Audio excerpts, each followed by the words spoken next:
अम्बेडकर को अंग्रेजों का दलाल बताने वाले अनिल मिश्रा बोले, आओ मेरे घर पर जूता फेंक कर दिखाओ। मध्य प्रदेश के ग्वालियर में इस समय पूरा माहौल गर्म है। कारण है एक वकील का बयान, और वो भी ऐसा कि सोशल मीडिया में आग लगी हुई है।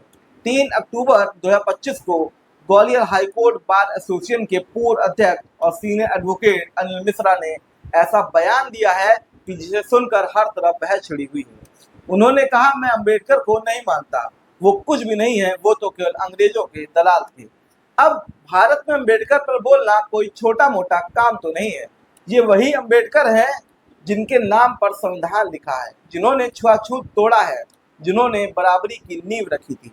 और जब कोई कह दे कि वो अंग्रेजों के दलाल थे तो बवाल होना तय है। हुआ क्या कि कुछ दिन पहले ग्वालियर में संविधान के असली निर्माता कौन है, इस पर बहस छिड़ी।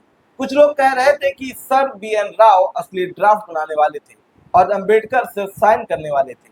बस वहीं से शुरू हुआ ये पूरा BN राव बनाम अम्बेडकर वाला विवाद। 5 अक्टूबर को ओबीसी महासभा के नेताओं ने बयान दिया कि जो भी अम्बेडकर का अपमान करेगा वो देशद्रोही, राष्ट्रद्रोही माना जाएगा। और इसी के जवाब में अनिल मिश्रा मैदान में उतरे और बोले, अरे इन लोगों को संविधान का ज्ञान नहीं है। लेकिन यही नहीं रुके और अगले दिन उनका एक वीडियो वायरल होता है कि अम्बेडकर झूठा व्यक्ति है, अंग्रेजों का एजेंट था। बस फिर क्या था, जंगल में जैसे आग लग जाती है वैसे ही वीडियो वायरल हो गया। सोशल मीडिया पर अम्बेडकर समर्थन फूट पड़े, गिरफ्तारी दो, माफी मांगो। FIR की मांग हुई और आखिर 7 अक्टूबर को ग्वालियर क्राइम ब्रांच थाने में उनके खिलाफ भड़काऊ भाषण देने के आरोप में FIR दर्ज की जाती है। और अब 8 अक्टूबर के दिन अनिल मिश्रा खुद पहुंचे हैं SP ऑफिस में गिरफ्तारी देने, लेकिन पुलिस ने गिरफ्तार नहीं किया। एडिशनल SP जयराज कुबेर ने कहा, मामला जांच में है, जरूरत हुई तो कार्रवाई की जाएगी। अब असली ड्रामा यहीं से शुरू होता है, क्योंकि मिश्रा जी ने ऐलान कर दिया है कि 15 अक्टूबर को अम्बेडकर समर्थन मेरे घर पर जूते फेंकने की धमकी दे रहे हैं, तो आओ खुलेआम आकर फेंक कर दिखाओ। उन्होंने कहा, मैं किसी के डर से नहीं झुकूंगा। अम्बेडकर नाम का जो प्रोपेगेंडा चलाया जा रहा है वो अब खत्म होगा।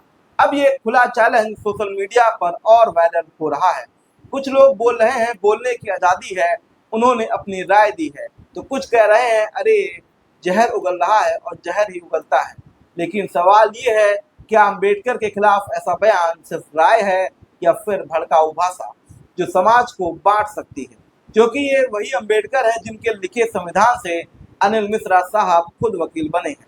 वो कोर्ट जिस बार एसोसिएशन के वो अध्यक्ष हैं, वो भी संविधान की ही देन है जिसे वो नकार रहे हैं। अब सोचिए, जिस व्यवस्था से आप रोज रोटी कमाते हैं, उसी निर्माता को अंग्रेजों का एजेंट कह देना, क्या ये आज़ादी है या अज्ञान है? और अब पूरा ग्वालियर और चंबल अंचल 2 हिस्सों में बढ़ गया है। एक तरफ अम्बेडकर समर्थक हैं, दूसरी तरफ BN राव समर्थक। सोशल मीडिया पर हैशटैग चल रहे हैं, अम्बेडकर एजेंट स्टेटमेंट और सपोर्ट अनिल मिश्रा। राजनीतिक गलियारों में भी हलचल है।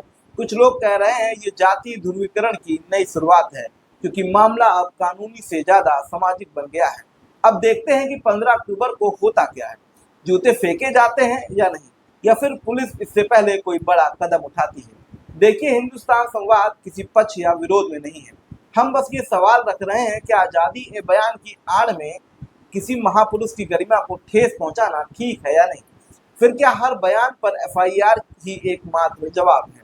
इतना तय है कि इस देश में विचारों की लड़ाई अगर शुरू हो चुकी है तो उसे सभ्यता और मर्यादा के भीतर रहकर ही लड़ना चाहिए, क्योंकि चाहे अम्बेडकर हो या BN राव, दोनों ही उसी संविधान की नींव से जुड़े हैं जिसे हम सबको आवाज मिली है, बोलने की आज़ादी मिली है। मैं हूं आशुतोष त्रिपाठी और आप देख रहे थे हिंदुस्तान संवाद। सब्सक्राइब किया नहीं हो अगर तो सब्सक्राइब करें, ताकि हमारा संवाद आप तक यूं ही पहुंचता रहे। धन्यवाद।